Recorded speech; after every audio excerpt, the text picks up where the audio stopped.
Olá, amado e amada de Deus, que a graça e a paz do Senhor Jesus esteja no teu coração. Este é o encontro com a Palavra de Deus em família e hoje daremos continuidade ao assunto que iniciamos na última semana, edificados em Cristo. Deus Pai, Deus Filho e o Espírito Santo, muito embora sejam três pessoas diferentes, eles são feitos da mesma substância, da mesma essência, e eles dividem os mesmos atributos.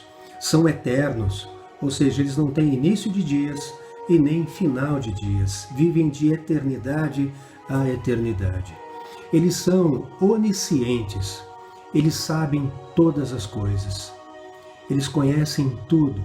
Sabem o que está no meu e no teu coração, o que passa na nossa mente, quais são as nossas intenções. Eles têm toda a sabedoria. Eles são onipresentes, também estão em todos os lugares. Portanto, não há lugar onde nós possamos nos esconder deles. Então não adianta, por mais que nós façamos alguma coisa escondida do outro, do ser humano, nós não estamos escondidos aos olhos de Deus. E eles são onipotentes, eles têm todo o poder. Eles podem fazer qualquer coisa. Não existe nada impossível a Deus. Apenas a nós, os homens. E eles formam, portanto, um único Deus. E isso, como já falamos outras vezes, é um mistério para nós, seres humanos, porque nós só entendemos as coisas naturais, as coisas que nós podemos explicar pela ciência. Mas as coisas espirituais se discernem espiritualmente, como diz a palavra de Deus. Portanto, existem coisas que Deus espera que nós creiamos sem mesmo que possamos provar. Isso chama-se fé. E sem fé é impossível agradar a Deus. Lá em Hebreus, no capítulo 1, versículos de 1 a 3, eu vou ler para vocês, mas antes eu quero dizer uma coisa, eu vou deixar aqui no descritivo do vídeo todos os textos bíblicos que forem citados aqui, tá bom? Para facilitar o estudo de vocês. Diz assim Hebreus capítulo 1, verso 1 a 3. Prestem bastante atenção a respeito desta revelação maravilhosa que a palavra de Deus nos dá acerca de Jesus Cristo. Antigamente, Deus falou muitas vezes e de muitas maneiras aos pais, aos antepassados, aos profetas, mas nestes últimos dias nos falou pelo Filho, a quem constituiu herdeiro de todas as coisas e pelo qual também fez o universo. O Filho, que é o resplendor da glória de Deus, é a expressão exata do seu ser, sustentando todas as coisas pela sua palavra poderosa. Depois de ter feito a purificação dos pecados, assentou-se à direita da majestade, nas alturas. Amados, não é maravilhoso nós lermos isto?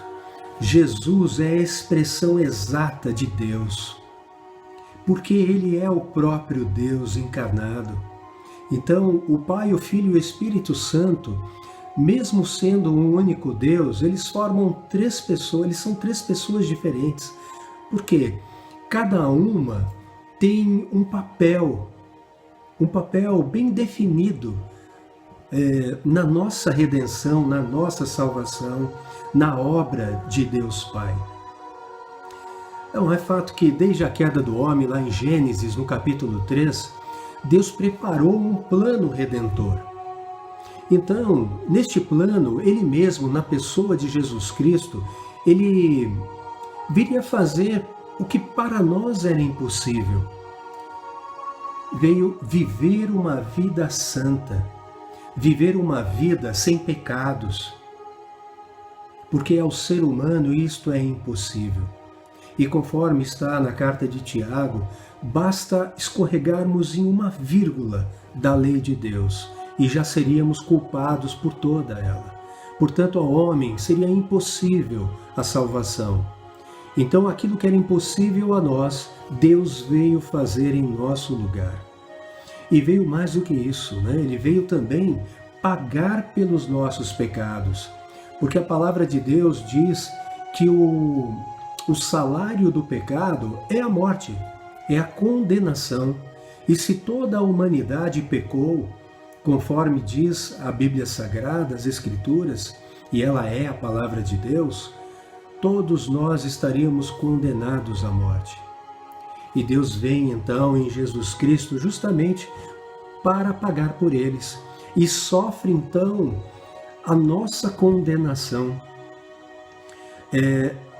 E é interessante porque ele sofre essa condenação e paga pelos nossos pecados num lugar que era um lugar de maldição, a cruz. Porque a palavra de Deus diz: maldito o homem, maldito é todo aquele que for pregado no madeiro, que for elevado no madeiro. Então ali era um lugar de alguém maldito. Jesus se fez maldição em nosso lugar. A palavra diz isso, tá, amados? Nada do que eu falo é uma imaginação minha ou é uma doutrina humana. Não, eu só falo aquilo que a palavra de Deus diz. Aliás, eu tenho assistido muitos vídeos e tenho lido também muitas coisas nas redes sociais acerca de Deus, de Jesus Cristo. E amados, eu fico triste, né? Fico chocado mesmo, quando eu noto doutrinas que não têm absolutamente nenhuma base bíblica. E se a Bíblia é a palavra de Deus, se Deus nos deu ela para que nós pudéssemos conhecê-lo, ninguém conheceria a Jesus Cristo, ninguém conheceria a obra redentora de Deus, se não fosse através das Escrituras, que Ele deu através de homens escolhidos ao longo de 1500 anos e foi entregando a cada século para um grupo de pessoas uma parte das profecias. E no final Ele mesmo juntou concílios, ou seja, Ele de novo levantou homens escolhidos por Ele, para garantir que os livros que Ele quisesse, ou seja, aqueles que realmente foram inspirados por Ele, estivessem unidos em uma única obra, chamada Bíblia, as Escrituras Sagradas. E Ele mesmo, o Espírito Santo Deus, protegeu essa obra ao longo dos séculos, porque vemos pela história quantas tentativas houveram de destruição da palavra de Deus.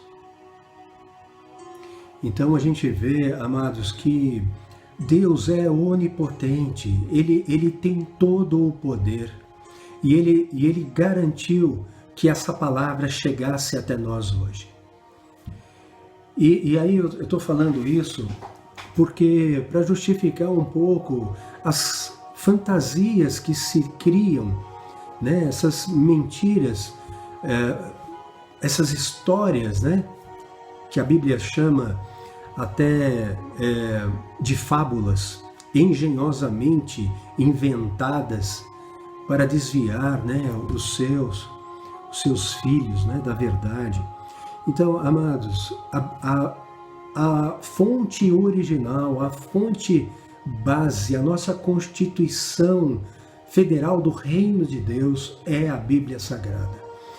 Qualquer outra literatura que venha a contradizer a palavra de Deus não merece crédito. Se você ama a Deus, a Bíblia é a tua fonte. Se você prefere o mundo, você escolhe qualquer outra fonte que quiser. Bom, e aqui então a gente está vendo que a palavra está revelando quem é Jesus Cristo, né? E aí nós vemos aqui a primeira profecia a respeito da vinda de Jesus, lá em Gênesis, no capítulo 3, versículo 15, logo depois da queda do homem, quando Adão e Eva pecam e Deus então os expulsa do paraíso e os lançam na terra, e aí a terra passa então a ser maldita por causa do pecado, e isso nós vivemos até hoje, né? Então todos os males e aflições que nós vivemos hoje é resultado do pecado. Nós somos culpados disso tudo. Deus nos convida a ter uma vida de relacionamento com Ele, para que Ele possa então nos edificar, nos restaurar e nos levar em segurança de volta ao seu reino. Bom, e aqui essa profecia diz: porei inimizade entre você e a mulher, entre a sua descendência e o descendente dela. Deus aqui estava falando com Satanás, a antiga serpente. Então ele estava dizendo: olha, eu vou colocar uma inimizade entre você, Satanás, e a mulher. Aí ele explica melhor, entre a sua descendência, ou seja, os seus descendentes do mal, então, né, os filhos da ira, e o descendente dela, que é Jesus Cristo. Ele lhe ferirá a cabeça e você lhe ferirá o calcanhar. Quando Jesus foi crucificado, Satanás achou que tinha vencido o Filho de Deus. Mas ele apenas feriu o calcanhar de Jesus, porque uma ferida no calcanhar não mata. E 3 dias depois Jesus ressuscita com poder e glória e está assentado à direita de Deus. E espera o dia da sua volta para pisar a cabeça de Satanás. É quando ele será destruído. Porque quando você esmaga a cabeça, é a morte.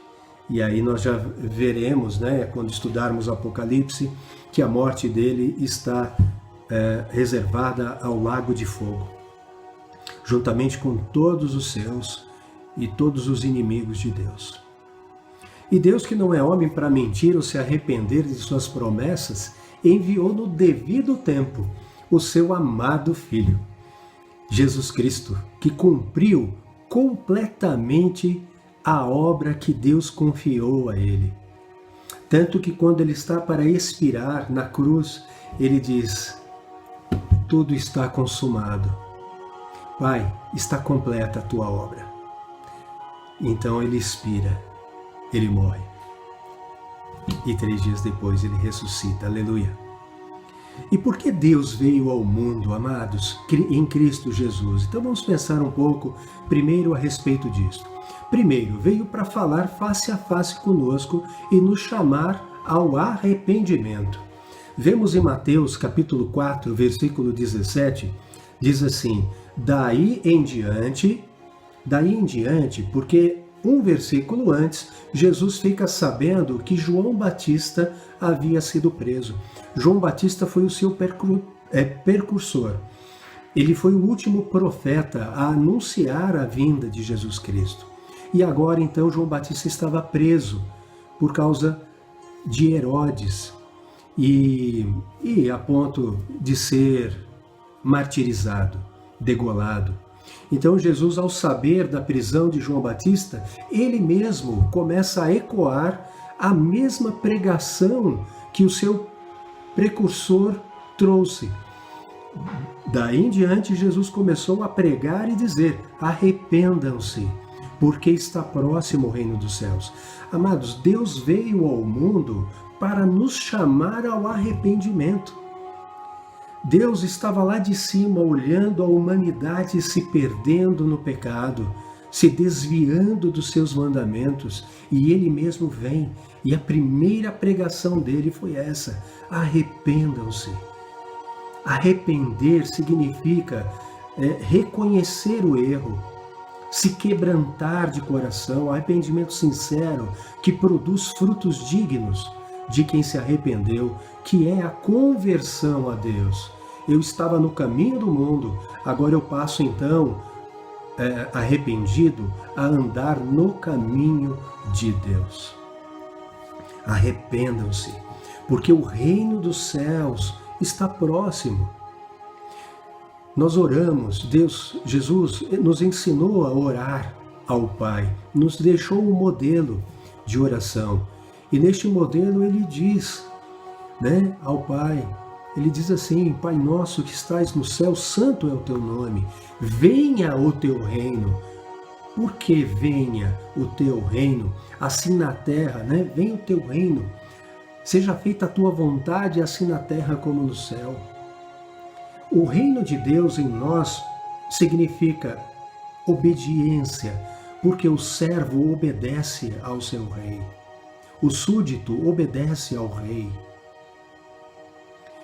E por que nós devemos obedecer ao rei? Porque aqui nós precisamos fazer a vontade do Pai, assim como os seus anjos no céu fazem. Porque lá no céu, amados, não existe desobediência. Desobedecer a Deus é igual ao pecado. E o pecado não entra no reino de Deus. Quem peca é filho da ira. É seguidor do mundo, é seguidor do inimigo de Deus. Eu gosto de ficar dizendo o nome do inimigo dele. Então é isso, a primeira coisa é essa, Jesus veio falar-nos face a face, Deus veio nos chamar ao arrependimento. A outra coisa é que ele veio nos mostrar o Pai, veio mostrar a face de Deus. Então nós vemos lá em Mateus capítulo 11, versículo 27, diz assim: tudo me foi entregue por meu Pai. Ninguém conhece o Filho, senão o Pai. E ninguém conhece o Pai, a não ser o Filho, e aquele a quem o Filho o quiser revelar. Então nós só podemos conhecer a Deus através de Cristo Jesus. Nós vamos ver lá no Evangelho de João, no capítulo 14, versículos de 6 a 9, diz assim: Jesus respondeu: eu sou o caminho, a verdade e a vida. Ninguém vem ao Pai, senão por mim. Se vocês me conheceram, conhecerão também o meu Pai. E desde agora vocês o conhecem e têm visto. Ele estava falando para os discípulos que estavam com ele, estavam vendo ele, ouvindo, tocando, andando com Deus aqui na terra. Filipe disse a Jesus: Senhor, mostra-nos o Pai, e isso nos basta. Jesus respondeu: há tanto tempo estou com vocês, Filipe, e você ainda não me conhece? Quem vê a mim, vê o Pai.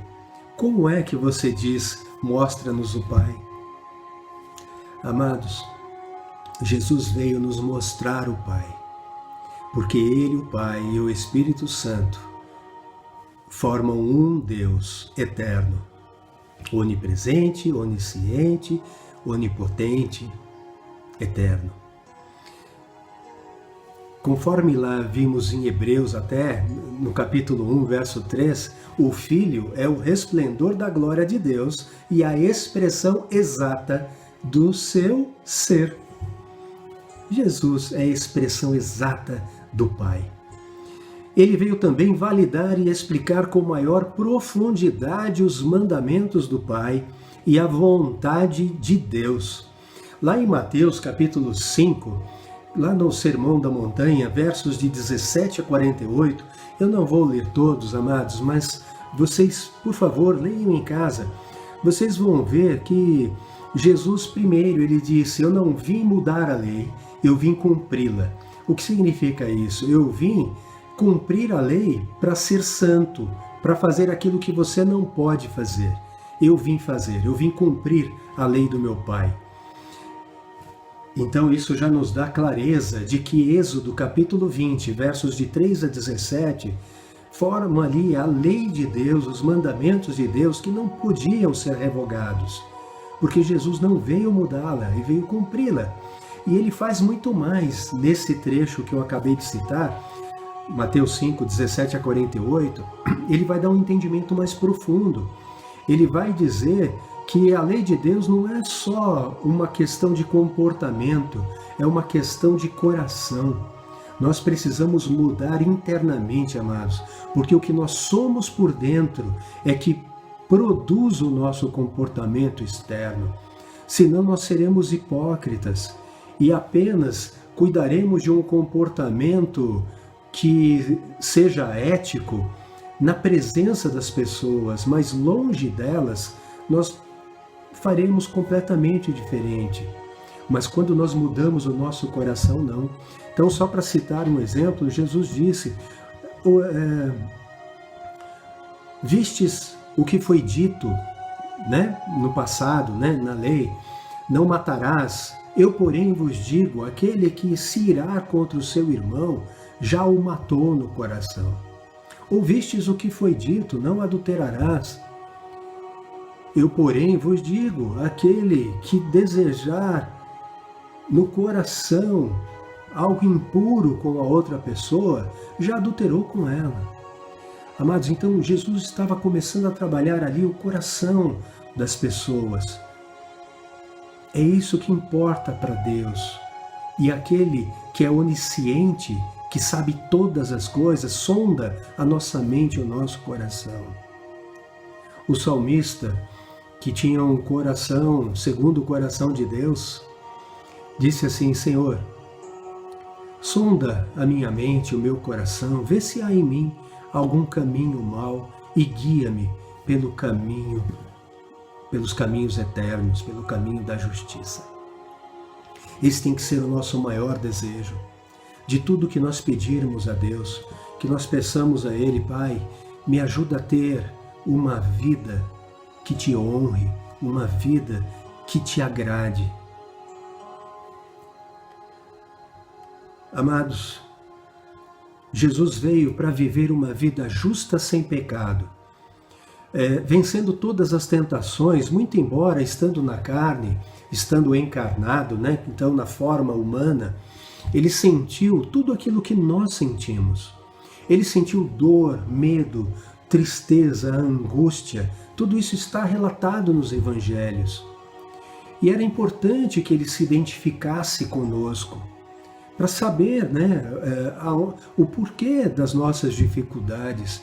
Ele é um Deus amoroso, ele veio fazer tudo isso, ele passou fome, sede, ele teve todas as necessidades que a sua criação tem, também sente, né, ao longo da vida. Lá em Romanos, no capítulo 5, versículos 6 a 11, diz assim, porque Cristo, quando nós ainda éramos fracos, morreu a seu tempo pelos ímpios, pelos pecadores, dos quais eu sou o pior. Dificilmente alguém morreria por um justo, embora por uma pessoa boa, alguém talvez tenha até coragem para morrer. Mas Deus prova o seu próprio amor para conosco pelo fato de ter Cristo morrido por nós quando ainda éramos pecadores. Perceberam, amados? Ele morreu por nós quando nós ainda éramos. Se ainda éramos, é porque não somos mais. Se nós agora fomos comprados pelo sangue do Cordeiro de Jesus Cristo e agora o fizemos Senhor da nossa vida, faça-se a tua vontade na minha vida, assim como ela é feita no céu, então eu agora não ando mais no pecado, mas ando agora segundo a vontade de Deus. E aí continua no versículo 9. Logo, muito mais agora, sendo justificados pelo sangue, seremos por ele salvos da ira vindoura, amados, da condenação. Por quê? Porque Cristo pagou, foi condenado em nosso lugar. Foi uma morte substitutiva por mim e por você. Verso 10, porque se nós, quando inimigos, fomos reconciliados com Deus, mediante a morte do seu Filho, muito mais agora, muito mais, estando já reconciliados, seremos salvos pela sua vida. Como ele ressuscitou, ele agora vive, nós também viveremos nele, e por ele, e para ele. E termina no verso 11, e não apenas isto, mas também nos gloriamos em Deus por meio do nosso Senhor Jesus Cristo, mediante o qual recebemos agora a reconciliação. Éramos inimigos de Deus, mas agora que aceitamos a Jesus Cristo e passamos a andar nele, a obedecê-lo, a ser seu súdito, e ele ser então nosso Senhor, nós agora então fomos reconciliados com Deus. Nós éramos inimigos, agora somos amigos, porque obedecemos a ele. Embora sendo santo, perfeito e justo, sofreu a condenação dos meus e dos teus pecados, e os pagou, conforme eu já falei, numa terrível sentença de morte, numa cruz romana, lugar de maldição. Amados,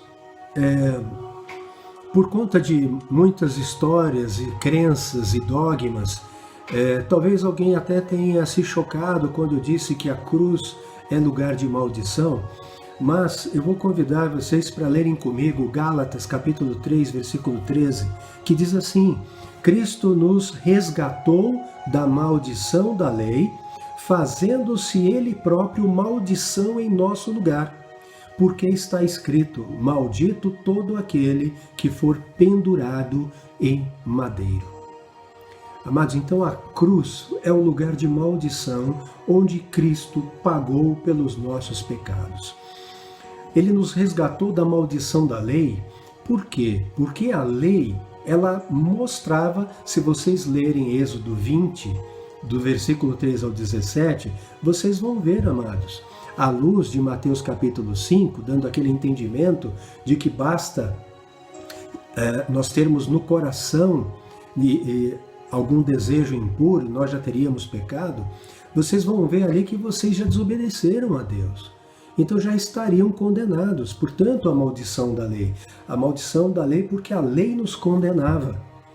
Mas Cristo, então, agora, ele se fez maldição em nosso lugar e pagou pelos pecados, mas não mais para andarmos nele, mas para mudarmos de caminho, para nos convertermos a ele. Então passarmos a obedecer, porque a lei não foi mudada. E, amados, entenda de novo, nós não cumprimos a lei para sermos salvos. Nós cumprimos a lei porque somos salvos. A obediência é uma consequência da nossa salvação e não um meio. Entendem isso? A minha obediência é por amor ao Pai. É por constrangimento àquilo que o Pai já fez por mim. Você daria o teu filho para morrer numa cruz, para a remissão do pecado de assassinos, estupradores, ladrões, egoístas, corruptos? Você daria? Deus deu. Deu por mim e por você. E não ache que eles são melhores ou piores do que você e eu. Porque basta escorregar numa única vírgula e seremos responsáveis por toda a lei de Deus. Não existe pecado grande ou pequeno, amados. Todos eles levam à morte. É isso que nós precisamos entender. A justiça do homem é olho por olho e dente por dente. A justiça de Deus é um perdão. É isso que Cristo nos chama para fazer. Perdoarmos aqueles que nos ofenderam, orar para aqueles que nos perseguem. Perdoar como Ele nos perdoou. Esta é a sabedoria de Deus, amados. Esta é a justiça de Deus. Porque se eu não perdoar, o nosso Pai também não me perdoará. Continuando, Jesus também veio para vencer a morte, ressuscitando ao terceiro dia. Aleluia! Para abrir um novo caminho para nós através dele. Jesus veio abrir um caminho para o Pai através dele. Amados, antes de Cristo, haviam sacerdotes que sacrificavam e eram intercessores do povo junto a Deus. O sumo sacerdote sacrificava e só ele entrava no lugar santo dos santos, onde ficava a Arca da Aliança. E ali ele pedia perdão com sangue, com sacrifício, né? Porque não existe perdão de pecado sem sangue, conforme as Escrituras, né? Tudo era plano de Deus. Então ele entrava lá assim, Depois de Cristo, Jesus veio para ser, conforme está lá em Hebreus, o sacerdote, o sumo sacerdote eterno. Ele mesmo é o templo. Ele é o sacerdote e ele é o próprio sacrifício. Diz que quando Jesus, então, expira na cruz, houve um grande terremoto e o véu que separava o lugar santo dos santos se rasgou de cima a baixo. Ou seja, o próprio Deus rasgou o véu e então nós agora podemos adentrar. Todas essas explicações estão lá na carta aos Hebreus. Leiam, estudem isso. Vocês vão ver. E aí então nós temos esse acesso que é Cristo. Então, quando nós oramos hoje ao Pai, nós dizemos: Senhor, nós nos colocamos na Tua presença em nome do Senhor Jesus. Porque então Deus não olha mais para o nosso pecado, porque entre Deus e o nosso pecado e nós está o sangue do Seu Filho, pago por mim e por você. Em João, como vimos, 14, versículo 6, ele disse: eu sou o caminho, a verdade e a vida. Aqui nós voltamos então, amados, ao tema, edificados em Cristo. Vamos ler Colossenses, capítulo 2, versículos 6 a 9. Sendo assim, da mesma forma como recebestes a Cristo Jesus, o Senhor, também andai nele. Por que andar em Cristo, amados? Porque Ele é o caminho. É estranho a gente falar: olha, anda em mim. Não, como andar em você? Vou pisar em você? Não, aqui a palavra está dizendo, né? Da mesma forma que vocês receberam a Jesus Cristo, o Senhor, andem nele. Andem no caminho. E o caminho é a palavra de Deus. Porque lá em João capítulo 1, nós vamos ver que Jesus é o Verbo de Deus. Vimos também em Hebreus, no capítulo 1, como lemos hoje. Andai nele. Verso 7. Alicerçados e edificados nele, transbordando em gratidão. Amados, crescer como edifício, em uma base sólida, na rocha, um alicerce seguro, é crescer no conhecimento do Filho de Deus. É crescer em Cristo Jesus, edificados em Cristo. Amados, não edificados no mundo, nas vãs filosofias, nos dogmas religiosos, não, edificados na palavra de Deus. Conheça Deus, amado, amada de Deus, conheça Cristo. A palavra de Deus é maravilhosa. Quem lê não sente mais sede. Quem busca outras coisas vai continuar sentindo sede e vai cada hora pular de galho em galho, de religião em religião, de história em história, de filosofia em filosofia. Mas quem conhece a palavra de Deus não sente mais sede nenhuma, mas sente prazer na palavra e nela medita dia e noite, e ela te dá sabedoria para agir, para ter uma vida em toda a sua plenitude. No verso 8 diz assim: tende muito cuidado para que ninguém vos escravize a vãs e enganosas filosofias, que se baseiam nas tradições humanas e na falsa religiosidade deste mundo, e não em Cristo. Perceberam, amados? O mundo criou muitos caminhos, dizendo que todos levam a Deus. Mentira! Esses caminhos levam à perdição, amados. Jesus é o único caminho. Jesus disse: são cegos, guias de cegos. Todos esses que criaram essas falsas religiões, essas vãs filosofias, são cegos, e quem os seguem são cegos. E Jesus vai dizer: são cegos, guias de cegos. E se um cego segue o outro, ambos cairão no barranco. Isso é a palavra de Jesus. Deus falou isso conosco, amados. Imagina, se você crê em Deus, ouve, leia o que está escrito, o que Deus falou de fato. Se você tem dúvida, me questiona. Eu não gostaria que você tivesse fé simplesmente por uma provação científica, mas eu posso te dar argumentos suficientes para você ter a certeza de que a Bíblia Sagrada é a palavra de Deus. Mas eu espero que você não seja como Tomé, que Jesus respondeu: Tomé, porque você me viu, você confia, você acredita em mim? Bem-aventurados aqueles que não viram e creem. Continuando, Jesus é Deus. Lá em 1 João, capítulo 5, versículo 20, diz que Ele é o verdadeiro Deus e a vida eterna. E ainda termina dizendo: filhinhos, cuidado com os ídolos. Deus, acima de tudo. Verso 9: pois somente em Cristo habita corporalmente toda a plenitude de Deus. Amém? Não é maravilhoso? Amados, Jesus, o Deus eterno, co-criador dos céus, da terra e de tudo que neles existem, veio ao mundo nos convidar para ter um relacionamento íntimo com Ele. E que convite maravilhoso é esse! Já caminhando para o fim, vamos ver Mateus capítulo 11, versículos de 28 a 30.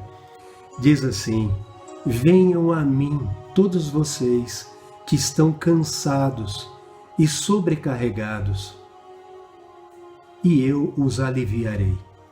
Tomem sobre vocês o meu jugo e aprendam de mim, porque sou manso e humilde de coração, e vocês acharão descanso para a sua alma, porque o meu jugo é suave e o meu fardo leve. Amados, venham a mim. Olha o convite. Deus veio ao mundo nos convidar. Venham a mim. Por que vocês estão cansados e sobrecarregados? Porque vocês pecaram e se sentem culpados por isso. E por se sentirem culpados, ficam fazendo penitências, ficam tentando fazer boas obras para compensar o pecado, mas as suas boas obras não podem te salvar. Boas obras é uma obrigação tua, mas salvação está em mim. E se você vier a mim, eu te alivio de tudo isso. Você vai continuar a fazer essas coisas boas, porque você vai andar em mim. Mas você vai fazer isso por amor e não por uma obrigação. Mas eu te darei de graça a vida eterna. E isso vai te aliviar. Outra coisa, amados, nós estamos sobrecarregados de angústias, de medo, de preocupações. E é normal, nós estamos num momento difícil da humanidade. E quando a gente vai a Cristo, Ele toma sobre si todas essas coisas. E através da fé naquele que tem todo o poder, toda a ciência, aquele que é eterno e aquele que é poderoso para fazer, conforme a palavra diz, infinitamente mais do que pedimos ou pensamos, Ele nos dá a paz que o mundo não pode nos dar. Ele disse: eu vos deixo a paz. Neste mundo tereis aflição, mas tende bom ânimo, seja corajoso. Eu venci o mundo. E se eu venci o mundo, você também vencerá comigo. Amados, e Jesus é humilde e é manso de coração. E aquilo que Ele nos pede é tão pouco, por isso o seu jugo é suave, né? O jugo, a canga, né? Aquele peso, né? Que nos conduz, ou nós somos conduzidos pelo mundo, ou nós somos conduzidos por Deus. O jugo de Deus é suave, O do mundo pesa, mas o de Deus não. E o fardo dele é muito leve, porque ele nos alivia. Ele não nos obriga. Nós estamos livres em Cristo. Que sejamos edificados, portanto, em Cristo e nele estejamos seguros. Amém? Vamos orar? Paizinho amado, obrigado por tua maravilhosa palavra, Senhor, que enche o nosso coração de alegria, que nos traz esperança, Pai, e que é tão doce, Senhor, ao nosso coração, ao nosso paladar. Pai, é tão maravilhoso, Senhor, poder andar em Ti, andar no caminho, Senhor, porque o Senhor é a verdade, a Tua palavra é a verdade, Pai. Qualquer coisa que contradiz a Tua verdade é mentira, Paizinho. Eu sei disso, Senhor. Eu confio nisso. Pai, eu estou absolutamente certo. E eu não me canso, Senhor, de ler e meditar na Tua palavra dia e noite. Quão maravilhosos são os Teus caminhos, Senhor. Pai, ajuda-nos em nossas fraquezas, em nossas dificuldades. Somos imperfeitos, Deus. O Senhor sabe disso. Mas nós sabemos também que o Senhor sonda o nosso coração e a nossa mente. E o Senhor sabe das intenções do nosso coração. Então te pedimos que o Senhor nos ajude nesse processo de santificação, que possamos ser edificados, Pai, na Tua palavra, e que ela nos transforme a mente, o coração. E a partir dessa mudança interna, Pai, o nosso comportamento externo também seja transformado. E que através das nossas atitudes, Senhor, as pessoas deem graças ao Senhor, em nome do Senhor Jesus Cristo. Abençoa cada amado que acompanhou esse estudo e desperta em cada coração o desejo de Te conhecer, Pai, mais e mais. Provoque arrependimento, Senhor. O Senhor nos chamou ao arrependimento, para que pudéssemos nos voltar para Ti, onde há segurança e onde há um caminho seguro de volta para o Teu reino. E que essa palavra, então, Pai, possa ser usada pelo Teu Santo Espírito em cada coração e haja mesmo transformação, Pai. Torna viva, Senhor, a Tua igreja. Vivifica, Pai, cada membro do Teu corpo, cada membro da Tua igreja. E a Tua igreja é Jesus Cristo. Jesus não é, Paizinho, uma religião. Jesus é Deus, contigo e com o Espírito Santo. Obrigado, Pai, por nos dar este entendimento, este discernimento e por nos revelar através das Sagradas Escrituras. Em nome de Jesus te agradecemos. Amém, amém, amém. Amados, fiquem com Deus, que o Senhor os abençoe poderosamente em uma semana na paz e na alegria que há na presença de Deus. Amém.